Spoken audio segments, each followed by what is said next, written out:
So tonight we will show you what I have done in the past with great success and how it operates. Now, if I wanted something in this world, and who doesn't, I would formulate an act which would imply that I have it. And then in my imagination, I would simply, having performed that act, I would yield completely to this being within me to execute it. I would fall off into sleep, convinced that he heard me, that he saw my act in faith. I simply yield completely to him, having acted. It's an act of self-commission. I perform the act. What act? I act as though I had what I sought. I act as though I heard that you have what you asked of me. I perform an act, and then I yield completely to that depth of my own being, who is God, and allow him from that depth to externalize it for me. All I have to do is to completely yield to this being within me, for he has ways and means I, on this level of my being, know not of. I rise then under compulsion, and under this compulsion I go through a series of events which will lead up to the fulfillment of that to which I yielded. I assume that it's done. And then I commune with myself and gave thanks within me that it is done. And it works in every way. You want to be, and you name it. You want to be successful in the world of Caesar, in dollars and cents, nothing wrong with it. You want to be a successful doctor, successful lawyer, I don't care what it is. You want to be, well then formulate in your mind's eye what it would be like if it were true. How would you see the world if you were now the man that you would like to be? See it in your mind's eye, and then yield yourself completely to the depth of your own being. How do I do that? Simply fall asleep in the assumption. I dare to assume that I am the man that at the moment reason denies, and then fall asleep in that assumption, leaving it completely to the depth of my own being to externalize it in my world. I will wake tomorrow morning under compulsion to do certain things which I had not formulated, I hadn't determined. I'll find I'll meet the right people. I'll do this, I'll do that, I'll do the other, and it all adds up towards the externalization of my assumption. So within you is that power, within you is that wisdom to do anything that you desire in this world. So this is the faith of which I speak. How do I do it? You can sit right here. And you go to bed at night, as you're told in the 4th Psalm. Commune with your own self upon your bed and be silent. You don't commune with another, you commune with your own self. That's God. For the self of man is God. When you say, I am, that's God. There is no other God. But you don't see him now. He has become invisible. The darkest night in the world was when God became invisible. He told the story to all of us before we set forth. Then he became invisible and took up his residence in us. He became invisible. And in us, he is I am, my own wonderful human imagination. That's God. So I don't see my imagination as I see objects in space. For imagination is the reality that is causing these objects in space.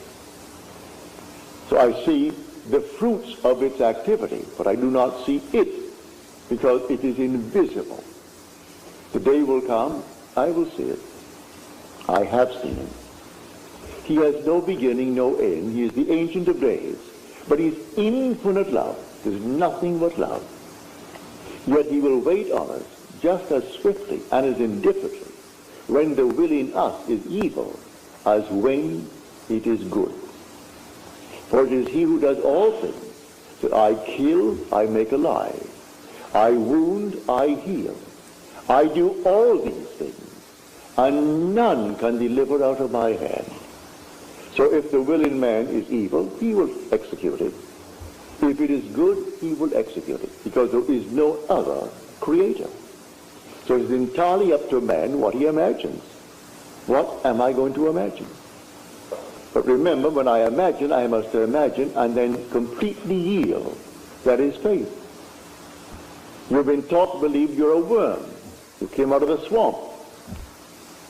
And then suddenly you became a tadpole. Then you became something else. And finally you find yourself a man. Forget it. You are the gods who came down from heaven and assumed the restriction, the limitation of man. This is the limit of contraction, and you assumed it. And you're going to fulfill a definite purpose in man. And while you walk the earth as man, that predetermined plan will erupt within you, and the whole thing will unfold within you, beginning with the resurrection. The resurrection did not take place in the Near East, in some little place where they're looking for it now. It takes place in man. Man is where God is buried. The Holy Sepulchre is the skull of man. It's not in the Near East. The Bethlehem that they're talking about is in the skull of man. Zion, his holy place where he dwells, that's the skull of man. And the whole drama unfolds within man. And man awakens within himself to find himself completely sealed within his skull. And he comes out like a child being born out of his own skull. And then, a few months later, comes an explosion in his skull, and that compartment that contained the Son of God, who was his will, who was his wisdom, releases the Son. You would not let my soul remain in hell, said he, in the 16th Psalm. So he brings him up, he resurrects his son, and the son is David. And David looking at the Father, and the Father for the first time knows who he is. Memory returns. And the Father, the Son was the one who revealed him to himself. So the whole drama unfolds within man, and the whole thing is contained within the skull of man. Has nothing to do with anything on the outside. They're looking in vain, all the archaeologists, and they bring back all this nonsense. You are the Lord Jesus Christ. There is nothing outside of man. The whole drama takes place within man. It has nothing to do with anything outside. You're living in a world of shadows, and the drama is within. So let us now get back to this simple approach of faith. Do you know what you want, either for yourself or for another? Construct a scene which would imply the fulfillment of your dream. Just construct it. Enter into it just as though it were true. Feel what it would feel like if it were true. And give thanks to the one who is going to execute it. It's your own being, I grant you, but he is the depth of your own being. He is the Father. You haven't yet found him, but he is the Father. And you are now on the surface of your being. So fall asleep in the conviction that things are as you desire them to be, in confidence that he will execute it. I use the word he, it's yourself. But for clarity's sake, I say he, because you're not aware of him as yet. You will be one day. Everyone will be aware of that being. And because that being has one son, And that one Son is the Son of all. We are one. There's only one. There aren't millions of gods, only one God. But the one God is made up of a brotherhood. And we are the brothers, raising ourselves to the level of the one God. But I've been sent to tell you this, and tell you I will and must.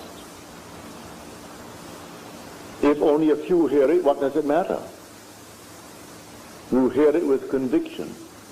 Because I tell you the truth, it will last. I am not here to set up some little ism. I am not here to speculate and try to set up some little philosophical setup that may work. No, I want no church, no ism. Just to tell you who you are. And you will tell it to others, and others will tell it, because in the end you're going to prove it to be true. You can't rub it out because it is true. All that I have told you is true. I'm not speculating. I'm not theorizing. I stood in the presence of the infinite being and his infinite love, and he embraced me. And he sent me after he embraced me. Therefore love embraced me. Therefore guided by love, we became one body. People are misled morning, noon, and night by so-called holy men. Forget it. Man comes to you telling you he's a holy person, turn around and start running. All these holy fellows, they just simply meet you and meet another crowd, and next thing they do, they run to the bank with what was in your pocket. Picked up one fellow here, he's flying off to Switzerland. He was in Spain after having collected a fortune. They found $300,000 of him, on him. And he was at the Maharishi that came up through this country. It wasn't the Maharishi, it was his secretary running off to Switzerland, where you'd put it into your Swiss bank. And all the people fall for it morning, noon, and night. And so if you're taking Noah, you hate to hear it, because people hate to know that others know they were beguiled. And so those who gave their fortunes to him, $500 to teach them how to meditate, of all the nonsense in the world. Teach you how to meditate? It's just a simple, simple thing. You don't meditate on your navel. You don't meditate on any of these things whatsoever. You know what you want? What would the feeling be like if it were true? What would it be like?